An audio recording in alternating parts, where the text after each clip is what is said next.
여러분 반갑습니다. 저를 아는 분들은 오래된 성도들이고 모르는 분들은 오래되지 않은 성도들입니다. 왜냐하면 제가 사랑의 교회가 강남 은평교회라고 이름을 부를 때에 1980년도에 제가 부교육자로 왔습니다. 그래서 그때부터 전도사, 강도사, 목사 이렇게 해서 제일 초대 제가 부목사입니다. 이래봬도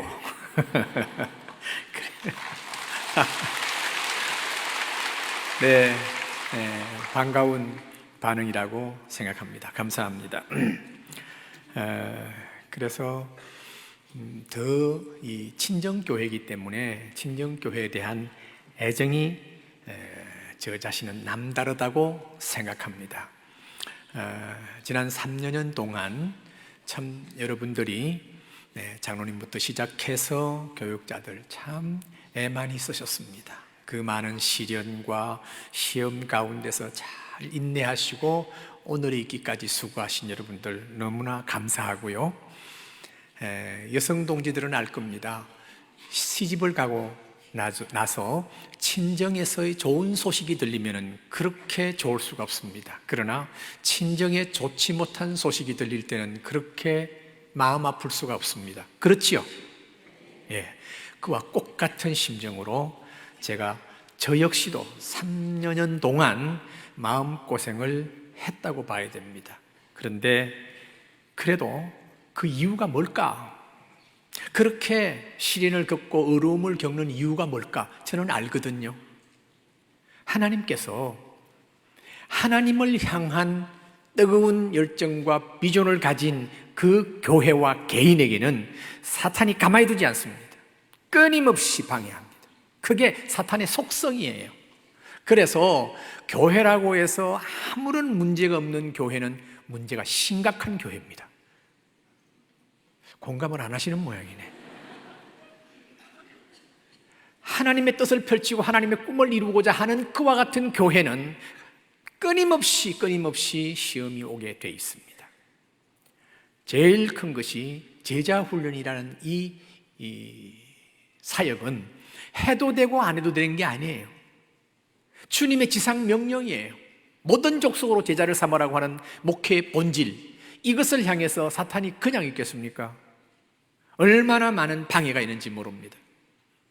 저 역시 사랑의 교회에서 전통 있는 오래된 교회에 파송돼 가서 그곳에서 체질 개선의 제자 훈련을 시도했을 때에 이루 말할 수 없는 어려움이 있었습니다. 제 개인적으로는 간경화 진단을 받아서 3년 내지 5년의 시한부 인생의 진단을 받기도 했습니다. 그러나 지금까지 그 비전을 끊임없이 추구해 나갈 때에 하나님께서는 지금 70이 넘도록 살도록 하나님은 허락해 주셨습니다. 올해 제가 73이 올시다.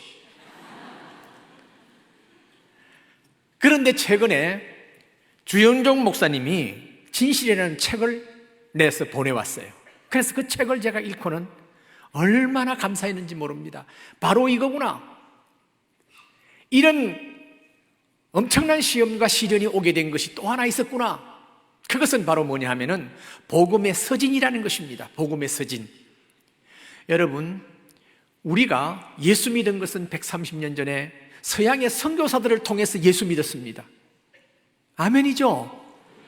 그래서 우리가 그 복음을 받아서 이나마도 하나님의 은혜 축복 가운데 살고 있는데, 그때까지만 하더라도 끊임없이 원조를 받으면서 살았던 우리나라가 복음을 받고 난 뒤에 교회가 왕성하게 성장하면서 이제는 나누는 교회, 주는 나라가 되었습니다. 얼마나 감사한지 모릅니다.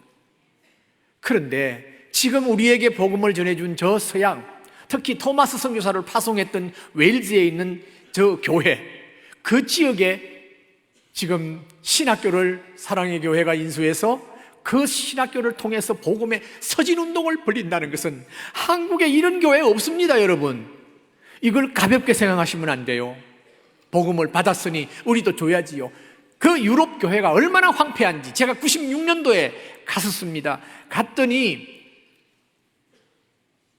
복음의 개성이 실패한 거예요. 잘은 사는데 그러나 얼마나 황폐한지 교회가 전부 모슬렘으로 모스크로 넘어가고 동성애가 판을 치고 교회 다니는 사람은 2, 3%밖에 되지 아니하는 그와 같은 황폐한 것이 유럽 교회입니다. 영국 교회, 그 외에 많은 교회들이 그렇습니다. 그런 교회에 복음의 서진이다 하고 하는 이런 비전을 제시할 때에 사탄이 그것을 가만히 두겠습니까? 그러니 기성을 부리면서 교회를 혼란시키고 있었다고 하는 것입니다. 여러분, 진실이라는 책, 정말 주 목사님이 정말 그 작심을 하고 자신이 목회자로서 왜 이 책을 써야 했는가 하는 것까지 시작해서 얼마나 진실하게 썼는지 제가 그 책을 보고는 다시금 사랑의 교회가 시련을 겪을 수밖에 없었구나 하는 것을 그 책을 통해서 좀 깨달았으면 좋겠어요. 여러분, 교회는 하나님이 주인인 줄 믿습니다. 그리고 하나님께서 담임 목사를 세우셨다는 것은 하나님의 권위를 그에게 주신 것입니다. 온전한 세상에 담임 목사 없습니다. 여러분, 그러나 하나님이 세운 권위를 존중하면서 섬길 때에 하나님께서는 당신 하나님을 섬기는 것으로 보고 여러분들을 축복할 줄 믿습니다. 여러분, 오늘 제가 축복의 통로, 순종과 헌신이라는 주제로 여러분들에게 말씀 전하게 된 것은 보통 목사님들이 이런 설교는 그렇게 만만하게 생각하지 않습니다. 어려운 설교라고 말합니다. 그런데 저는 조금 더 어렵지 않습니다. 왜냐하니까 이 말씀을 듣는 성도들에게 축복을 나누기 때문에 너무너무 가슴 벅찬 마음으로 이 말씀을 전합니다. 여러분, 복음이 들어온 지 130년입니다. 100년쯤 됐을 때에 선교사들이 조선의 목사님들을 데리고 컨퍼런스를 했습니다. 선교 현지에 목사들을 길러서 그 현지에 파송하고는 그 다음부터 끊임없이 목회를 지도하는 분들이 선교사들입니다. 이 당시도 그렇게 했습니다. 목사님들을 모셔놓고는 이제 선교사들이 메시지를 전하는데 제일 첫 번째 나와서 하시는 메시지, 목사님의 메시지가 조선 목사님들 회개하십시오. 이게 무슨 소리냐? 회개하라니. 우리는 금식하면서 철야하면서 새벽기도 하면서 저렇게 고생하면서 목회를 하고 있는데 우리 보고 회개하다니. 자기들은 새벽기도도 없고 금식기도도 없고 철야기도도 없고 그저 한 해 한두 번씩 휴가철 되면은 저 대천 해수욕장이라든지 또한 동경이라든지 본국에 가서 쉬고 오는 저런 목사들이 우리 보고 회개하라니. 조선 목사님들이 뿔이 났습니다. 그런데 두 번째 말씀이 뭔가 합니까? 왜 조선의 성도들을 가난뱅이로 만듭니까? 이래 된 거예요. 아니, 갈수록 태산이네. 가난하고 정말 어려운 사람들을 불러서 그들에게 복음을 전하고 천국 소망을 갖게 하고 용기를 주게 하는 이와 같은 목회를 하는데 우리가 가난뱅이로 만들다니. 그런데 세 번째가 구원은 값없이 받습니다마는 축복은 순종함으로 받는 걸 왜 안 그렇습니까? 헌금이라는 것은 바로 작게 심은 자는 작게 거두고 많이 심은 자는 많이 거둔다는 거 왜 안 그렇습니까? 그래서 가난한 성도를 만드는 거 아닙니까? 하고 호통을 치다시피 이 메시지를 하는데 조선의 목사님들이 그때서 비로소 맞다 옳은 말이다 그러면서 통에 잡아가고 회개하고는 그리고 그 후부터 돌아가서 하나님의 계시의 말씀을 성도들이 부담을 주든 안 주든 마음껏 복음을 전하면서 그로 말미암아 성도들이 은혜를 받고 성장을 하고 복을 받으면서 부흥의 파도를 탔다고 하는 한국 교회의 야사 같은 것이 전해내리고 있는 것을 여러분들 전합니다. 여러분, 교회가 인위적으로 주님의 재림을 강조하면서 헌금을 강요하는 것은 옳지 않습니다. 그러나 성경이 말하는 것을 바로 가리킨다는 것은 이것이야말로 성도들에게 복을 주는 것이기 때문에 옳은 것이라고 저는 믿습니다. 여러분 가운데 정말 하나님 앞에 순종하고 헌신함으로 크게 축복을 받아서 사랑의 교회 비전 가운데 복음의 서진 저 유럽을 구원하자고 하는 이 사역에 여러분들 뜨겁게 헌신하는 성도들이 많이 나기를 주의 이름으로 축원합니다. 우리가 하나님을 의지하지 아니하면은 세상 사람과 같이 세상을 의지하고 돈을 의지하고 사람을 의지하게 됩니다. 우리는 그렇지 않지 않습니까? 우리는 과거에는 사탄의 종들이었어요. 우리도 모르게 사탄을 아버지라고 부르지는 않았지만은 사탄의 자식들이었어요. 그런데 하나님의 은혜로 예수 믿고 하나님의 백성이 되고 우리가 천국 소망을 가지고 이 땅에서 살게 됨으로 말미암아 우리는 세상을 의지하는 것이 아니고 사람을 의지하는 것이 아니고 돈을 의지하는 것이 아니고 하나님을 의지하면서 사는 하나님의 백성인 줄 믿습니다. 아멘이죠. 헌금 설교하는데 이 정도로 아멘이 나오는데도 드물더라고요. 예. 헌금 설교하는데 아멘 잘 안 나와요. 돈 이야기하면은 도대체 사람들이 마음을 닫는데, 여러분들 돈은 바로 투자할 줄 아는 사람이 돈을 소유합니다. 하나님께서 오늘 말씀하셨습니다. 여러분, 저는 얼마 전에 북유럽을 다녀왔어요. 북유럽의 덴마크, 스웨덴, 노르웨이, 핀란드, 이 나라들은요 10세기 때만 하더라도 지금부터 500년 전, 그 전만 하더라도 해적의 후손이었습니다. 바다의 도둑떼들이었어요. 그래서 바이킹족을, 자기들이 바이킹 이걸 얼마나 자랑스럽게 생각하는지 곳곳마다 박물관이 있어요. 그런데 중세기에 복음이 들어갔습니다. 그러면서 복음이 들어오면서 그들이 변화되고 새로워지면서 거기에 하나님의 축복이 따라왔어요. 거기에 무슨 백야가 있는 그런 땅인데 거기에 뭔 농사가 잘 되겠어요? 뭐가 잘 되겠어요? 하나님의 축복이 따라오니까 우리나라가 국민소득 GNP라고 합니다. 이 GNP가 26,000에서 8,000불 정도 됩니다만은 노르웨이만 하더라도 8만 불이에요. 스웨덴만 하더라도 7만 불이에요.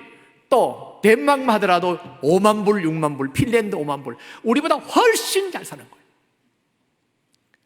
복음이 들어가면서 거기에 하나님의 축복이 따라 들어오는 것입니다. 그런데 그들이 복음을 받고 축복을 받으니까 그게 문제가 또 생기긴 합니다만은 어떻든 하나님께서 복음과 더불어 축복을 하시는 것입니다.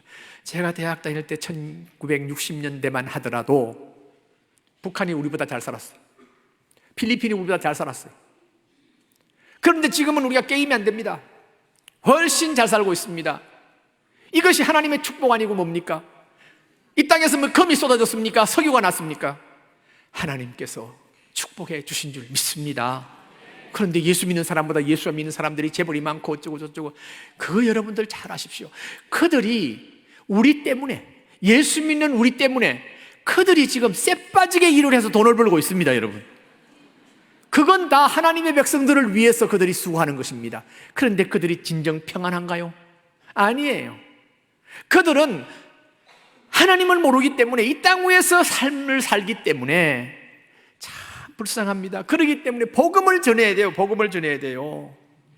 성경을 보면은 하나님의 사람들은요 이렇게 말하고 있습니다. 시편 71편 15절은 내가 청량할 수 없는 주의 공의와 구원을 내 입으로 종일 전하리이다. 청량할 수 없는 하나님의 은혜를 내가 전할 수밖에 없다고. 순종과 헌신은요 은혜를 받아야 돼요. 은혜 받지 못하면 절대 헌금 못합니다. 돈이 많다고 헌금하는 줄 아세요? 아니에요. 에베소 3장 8절은 바울은 이렇게 말합니다. 함께 읽으실까요? 모든 성도 중에 지극히 작은 자보다 더 작은 나에게 이 은혜를 주신 것은 청량할 수 없는 그리스도의 풍성함을 이방인에게 전하게 하시고. 하나님의 은혜가 충만한 사람은요 아까운 것이 없어요. 사랑하는 사람에게 아까운 것이 있나요? 형제를 사랑하고 자매를 사랑한다고 말만 하면서 정신만기 사는 걸 벌벌 뜬다면 그게 사랑인가요? 아니잖아요. 하나님의 은혜를 우리가 생각할 때에 내가 무슨 선한 일이 있어서 참선을 하고 도를 닦고 고행을 했기 때문에 아니잖아요. 아무런 한 것이 없는데 하나님의 전적인 은혜로 우리가 예수 믿게 되고 그로 말미암아 죄 사함 받고 하나님의 자녀로 신분이 바뀌는 놀라운 역사의 주인공이 됐기 때문에 이 은혜를 무엇으로 보답할까 하는 마음으로 우리가 순종하고 헌신하는 거 아니겠습니까? 교회 안에 말이죠, 이단이 들어와 가지고 설치는데 이단들을 가려내는 방법 가운데 그 사람이 교회 안에 헌금을 하느냐 안 하느냐 찾아보면 알아요. 이단들 헌금 안 해요. 그런 하나님의 은혜에 대한 감사가 없기 때문에 그래요. 여러분, 주님은 분명히 이렇게 말씀하셨습니다.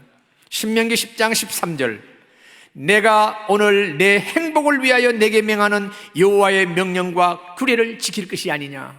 구약에서도 하나님께서 당신의 백성들에게 행복을 위해서, 행복을 위해서. 그렇잖아요. 생각해 보세요. 그래서 복음이 들어가는 곳마다 하나님께서 축복을 보내주신 것을 우리는 압니다. 2015년 통계로 세계의 GDP 1위부터 10위까지, GDP는 그 나라의 총 생산량을 말하는 것입니다. 1위가 어딘가 하면 미국이에요. 18억 달러 미국. 그 다음에 11조 달러가 중국이더라고요. 그 다음에 우리 한국은요 11위예요. 11위. 대단하지요? 근데 GDP 1위부터 10위까지 기독교 나라가 7개고요 GNP, 그는 개인 소득으로 분할했습니다. 우리나라는 2만 6천에서 8천 불 정도로 되고 있습니다. 아직 3만 불이 안 돼요. 그런데 GNP 1위부터 10위까지가 8나라가 있는데 8나라가 기독교 나라예요. 복음이 들어가는 곳마다 하나님께서 그 민족과 종족을 축복했어요. 바이킹 같은 이 소위 말해서 그 종족 해적대에게도 복음이 들어가니까 사람이 변하고 복을 받는 거예요. 여러분, 우리 후손들이 정말 이 민족 위에 뛰어난 민족이 되기 위해서는 우리가 하나님 앞에 순종하고 헌신하면서 자녀들을 잘 길러서 주의 교양과 훈계로 양육해야 될 줄 믿습니다, 여러분. 그래서 우리의 행복을 위해서 구약에 규례를 주셨고 율법을 주셨듯이 우리 예수님께서 이 땅에 오셔서 하신 말씀이 오늘 우리가 읽은 본문이에요. 자, 한 분 더 읽기를 원합니다. 다 같이요. 너희를 위하여 보물을 땅에 쌓아두지 말라. 거기는 좀과 동록이 해하며 도적이 구멍을 뚫고 도둑질하느니라.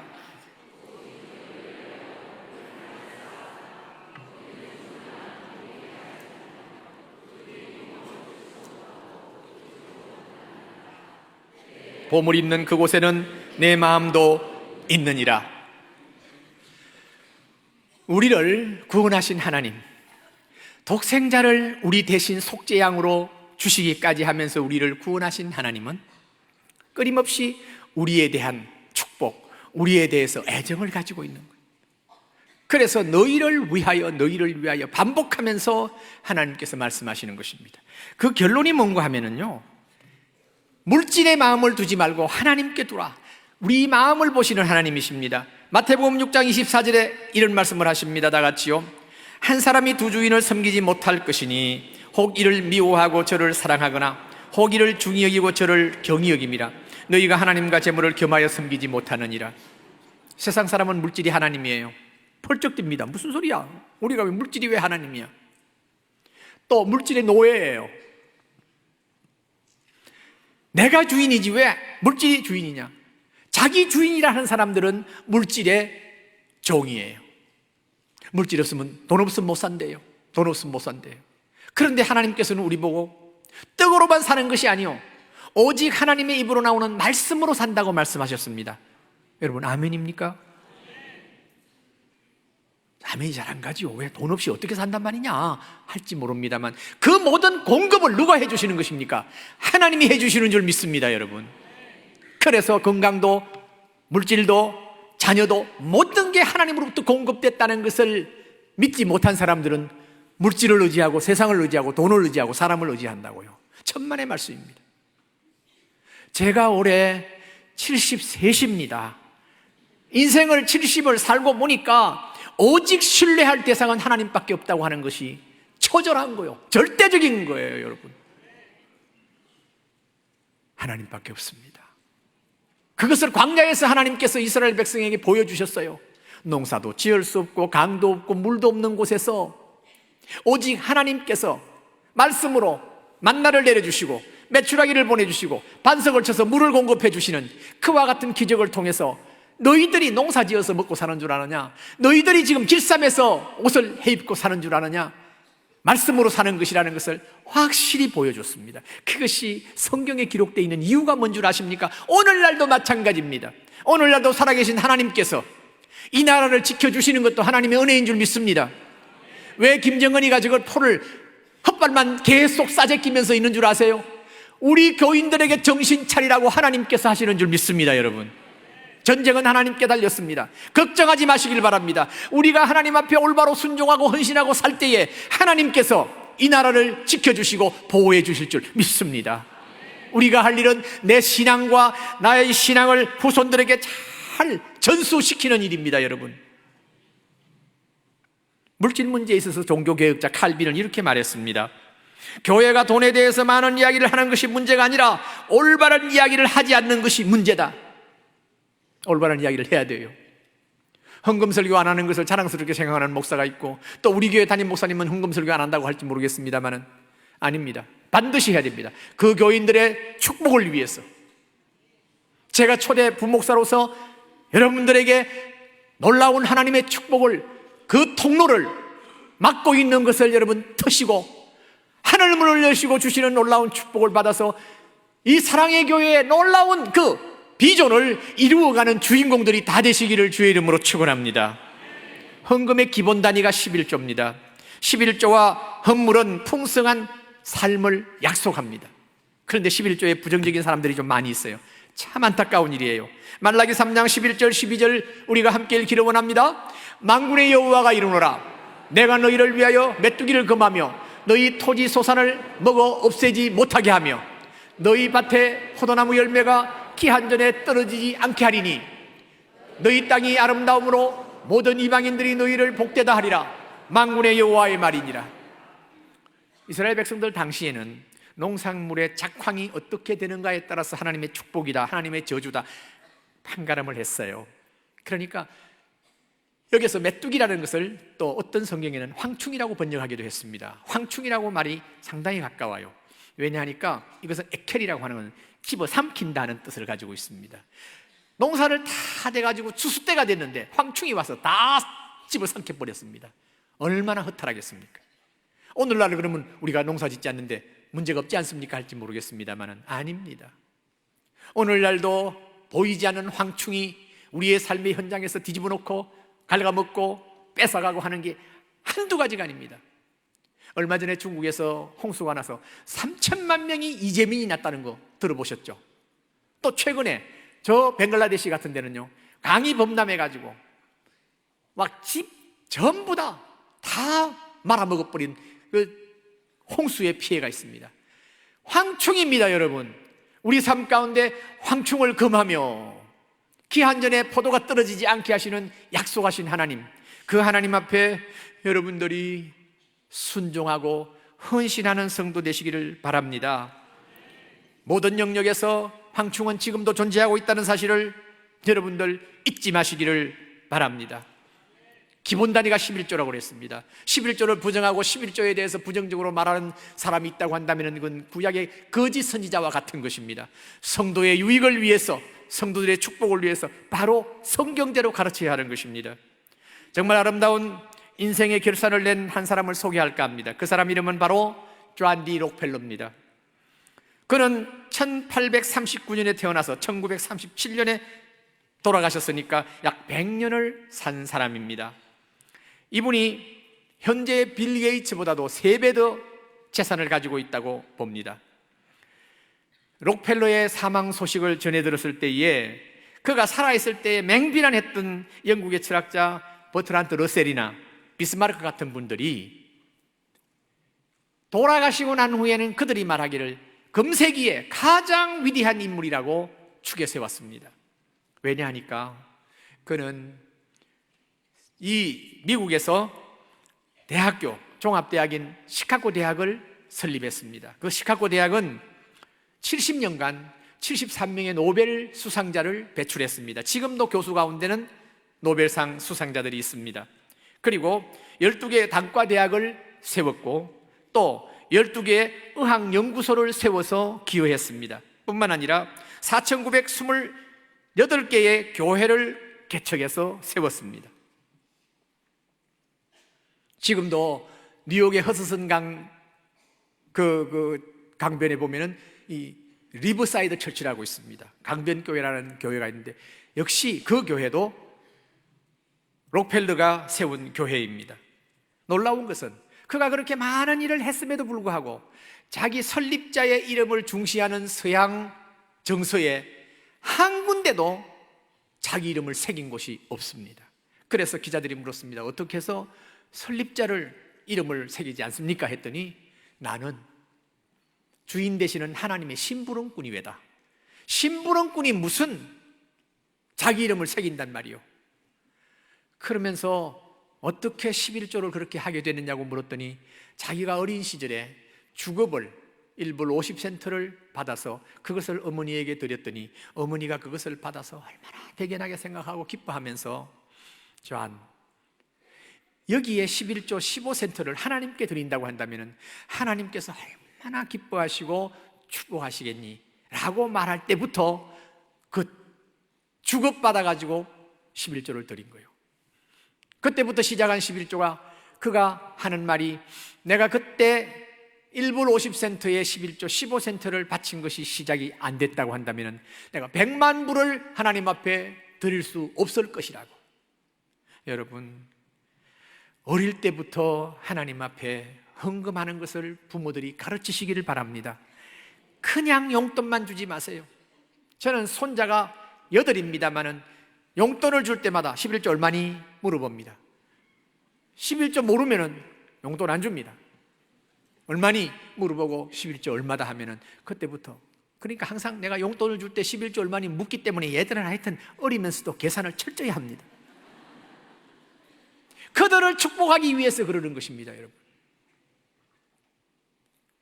그래서 우리 후손들이 하나님 앞에 순종하고 헌신함으로 말미암아 복을 받는 것이지 부모가 유산을 남겨서 복을 받는 게 아닙니다, 여러분들. 예수 안 믿는 재벌들은 자녀들에게 유산을 남겨서 그것 때문에 왕자의 난이라는 것이 얼마나 지금 심각하게 보도되고 있습니까? 우리 예수 믿는 사람들은 하나님 앞에 헌신하면서 자녀들을 믿음으로 키운다고 한다면 그 자녀들 하나님께서 책임지고 이 땅 위에서 하나님께 영광 돌리면서 공헌하는 자녀가 될 줄 믿습니다. 그러니까 우리 예수 믿는 사람들은요, 자녀들 어떻게 교육시킬까, 어떻게 할까 걱정하지 마시고 막 놓으세요. 막 놓으세요. 그래서 자녀를 많이 낳는 것이 축복인 줄 믿습니다, 여러분. 아멘 하는 분들은 뭐 나이가 많으니까 손자들, 손녀한테도 그렇게 하시라는 말씀이에요. 우리 옛말에 자녀들이 다 먹을 것 가지고 태어난다고 했잖아요. 교육시키는 것도 마찬가지입니다. 주의 교양과 훈계로 양육하면은 그들은 반드시 하나님께 영광을 돌리는, 그리고 나라와 민족과 인류에 공헌하는 그와 같은 자녀로 자랄 줄 믿습니다, 여러분. 그렇게 믿음 가지고 낳고 기르시길 바랍니다. 제가 자주 그런 말을 합니다. 둘이 결혼했습니까? 적어도 셋 이상은 낳아야 돼요.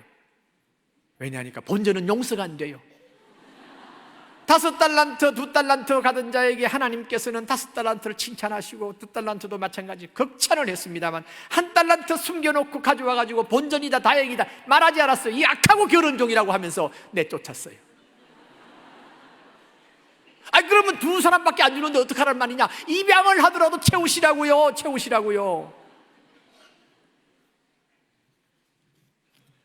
제가 오늘 지금 헌금 설교하다가 왜 입양 쪽으로 나가고 있습니다. 나이가 70이 넘어가면 이런 수가 있습니다. 두 번째, 11조와 헌물은 우리의 신앙 고백입니다.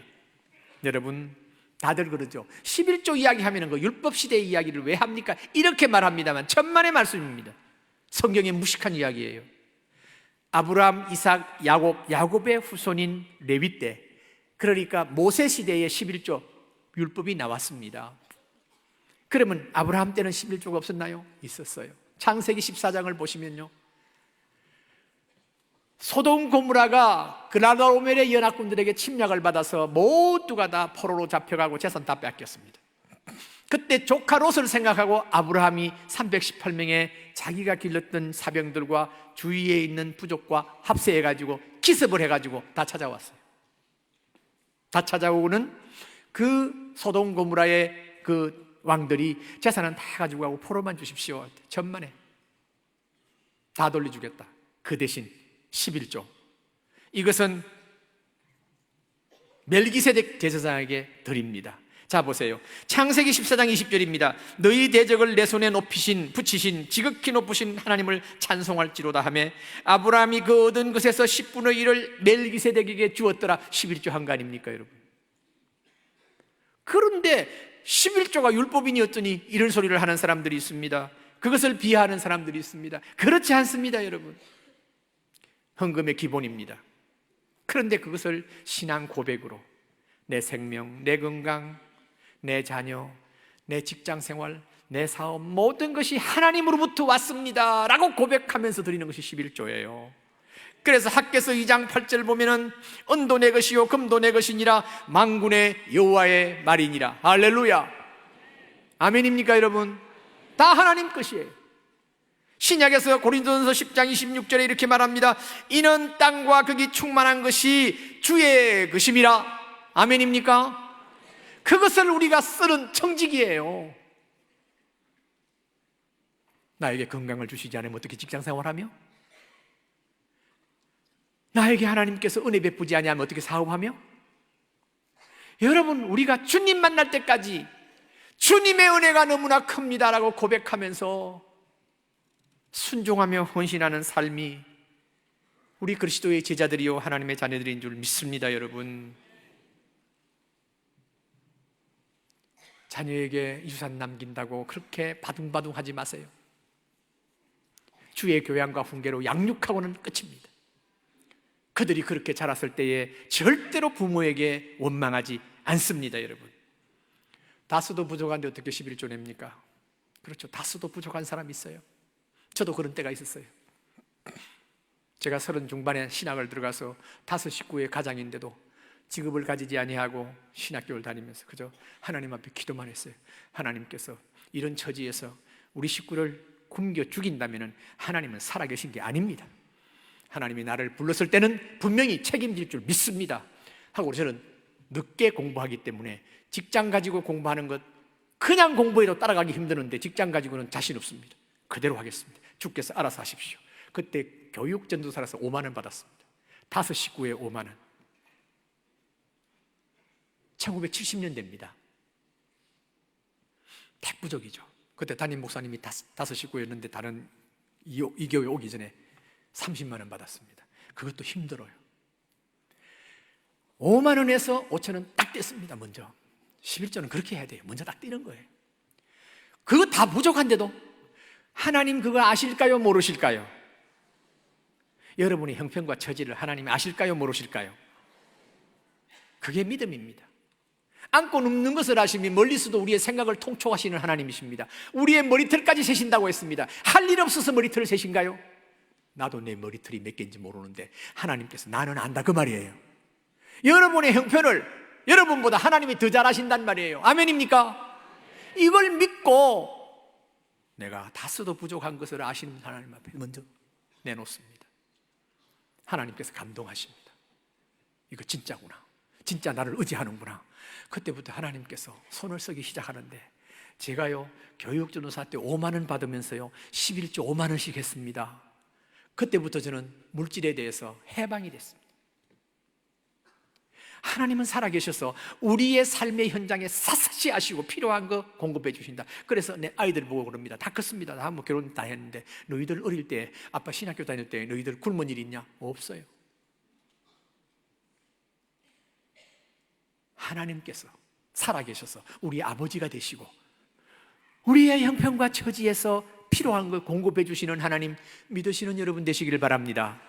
그러니까 다스도 부족해도 하나님 앞에 11조 낼 수 있는 믿음의 소유자가 되기를 바랍니다.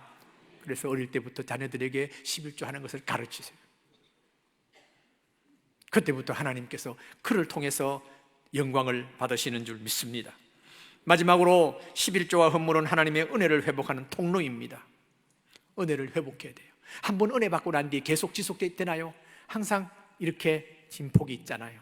그러나 계속 은혜를 받기 위해서는 우리가 하나님 앞에 순종하고 헌신하는 것이 따라갈 때에 하나님께서 우리의 은혜를 회복해 주시는 줄 믿습니다. 여러분, 이스라엘 백성들이 지금 말라기 선지자 시대에 말할 수 없이 피폐했고 영적으로 다운됐고 하나님의 것에 대해서는 전혀 관심이 없었을 때에 하나님께서 이렇게 말씀하십니다. 말라기 3장 8절로 9절입니다. 다 같이요. 사람이 어찌 하나님의 것을 도둑질하겠느냐? 그러나 너희는 너희 것을 도둑질하고도 말하기를 우리가 어떻게 주의 것을 도둑질하였나이까 하는도다. 이는 곧 11조와 헌물이라. 너희 곧 나라가 나의 것을 도둑질하였으므로 너희가 저주를 받았느니라. 우리가 11조 내지 않는 것은요, 신앙 고백이 틀림먹은 것은 말할 것도 없고 하나님 보실 때 당신 것을 도둑질한다고 보는 거예요. 그러니까 우리가 하나님 것을 도둑질하고 어찌 하나님 앞에서 복 받는다고 생각합니까? 내가 받은 은혜를 무엇으로 보답할까 하는 마음에서 하나님 것을 분별한다면 하나님께서 그걸 보시고 하나님이 축복하신다는 거예요. 그러니까 이 사람들이 말하기를 그거는 신약시대에 적용이 됩니까? 하고 말하는데 천만의 말씀입니다. 마태복음 23장 23절 우리 함께 읽기를 원합니다. 다 같이요. 화 있을진저 외식하는 서기관들과 바리새인들이요, 너희가 박하와 회양과 근처의 11조를 드리되 율법에 다 중한 바 정의와 긍휼과 믿음은 버렸도다. 그러나 이것도 행하고 저것도 버리지 말아야 할지니라. 율법이 말하는 11조도 해야 된다고 하는 것을 예수님께서 말씀하셨어요. 우리가 하나님 앞에 받은 것으로 청지기로서 모든 것이 주님의 것입니다라고 고백하면서 드리는 이 예물은 하나님이 받으시고 하늘문을 여시고 우리에게 어떻게 하시는가 테스트하라고 했어요. 시험하라고 했어요. 자 보세요. 말라기 3장 10절입니다. 다 같이요. 만군의 여호와가 이르노라, 너희의 온전한 11조를 창고에 들여 나의 집에 양식이 있게 하고 그것으로 나를 시험하여 내가 하늘문을 열고 너희에게 복을 쌓을 곳이 없도록 붙지 아니하나 보라. 하늘문을 열고 주신다고 약속하셨어요. 지금까지 11조 잘 하시는 줄 압니다. 제가 알기로는 사랑의 교회 성도로 간다면 85%에서 90%가 11조 하는 줄 알고 있습니다. 더 정직하게 하십시오. 온전한 11조 하십시오. 그 11조 가지고 이렇게 나누는 일이 없기를 바랍니다. 저희 동생이 둘이가 개척교회를 했습니다. 수년 전입니다. 저희 어머님이 95세에 돌아가셨는데 그때 아마 90세쯤 됐을 것 같아요. 지금 살아계시면 100세가 넘었습니다. 우리 두 형님이 있습니다. 두 형님이 11조를 동생한테 보낸다는 소문을 들었습니다. 그럴 수가 있냐 하고는 제가 동생한테 확인을 했어요. 너 형님들 11조를 받고 있냐 하니까 유구무원이야. 받는다 하면 내한테 혼이 날 테니까 내가 형들한테 절대로 11조는 보내지 말라고 할 거니까 그리 알아라 하고는 형님들한테 연락을 했어요. 그거는 옳지 않습니다. 목회는 하나님이 축복하셔야지 가족이 어떻게 돕는다고 해서 목회가 되는 게 아닙니다. 그러니까 하지 마세요. 그리고 동생을 생각하는 마음이 있다고 한다면 선교비를 보내세요. 그랬더니 옆에서 듣고 있던 우리 어머니가 인상이 안 좋으신 거예요. 그래서 제가 어머니한테 선을 이뤘고 훈을 이뤘고 이것이 이렇습니다. 하나님이 축복하셔야 됩니다 하고 설명을 했더니 그런 기가 하고는 받아들였어요. 여러분 혹시 여러분 가운데 사랑의 교회는 큰 교회고 여기는 헌금이 많으니까 11조를 이곳에 저곳에 이렇게 한다면 옳지 않습니다. 내가 영적 양식을 먹는데 거기에 하셔야 됩니다. 그리고 다르게 여러분들이 헌금할 때는 다르게 하시는 것입니다. 이게 옳은 것입니다, 여러분. 그러니까 하나님께서 그렇게 하실 때에 미니멈 30배, 60배, 100배의 축복을 주시는 놀라운 은혜를 주실 줄 믿습니다. 세상에 투자해가지고 30배, 60배, 100배 준다 하면 사기꾼이에요, 사기꾼. 네? 그렇지 않습니까? 하나님께서 약속하셨습니다. 그 약속을 통해서 믿고 하는 사람에게 하나님께서 주시는 은혜가 사랑의 교회 비전을 이루는데 여러분들이 주인공이 될 줄 믿습니다. 성경은 분명히 말합니다. 우리에게 복을 주시되 근심을 겸하여 주지 않는 축복을 주신다고 했습니다. 여러분들에게 근심을 겸하여 주지 않는 축복이 넘치기를 주의 이름으로 축원합니다. 그리고 말씀을 듣고 믿음으로 순종할 때에 믿는 대로 된다고 하시사오니 여러분 믿음을 가지고 순종하고 헌신하는 사랑의 교회 모든 성도 되시기를 주의 이름으로 축원합니다. 하나님 아버지 감사합니다. 하나님께서 저희들이 모시간대 이 더운 여름에도 주님 앞에 나와서 예배드릴 수 있도록 은혜 주신 하나님 참으로 감사합니다. 하나님 아버지 우리 성도들 지금까지도 순종하고 헌신하고 있는 줄 아는데 아직까지 세상을 의지하고 사람을 의지하고 돈을 의지하고 있다면 하나님만을 의지하는 우리 성도들 되게 하여 주시옵소서. 예수님 이름으로 기도하옵나이다. 아멘.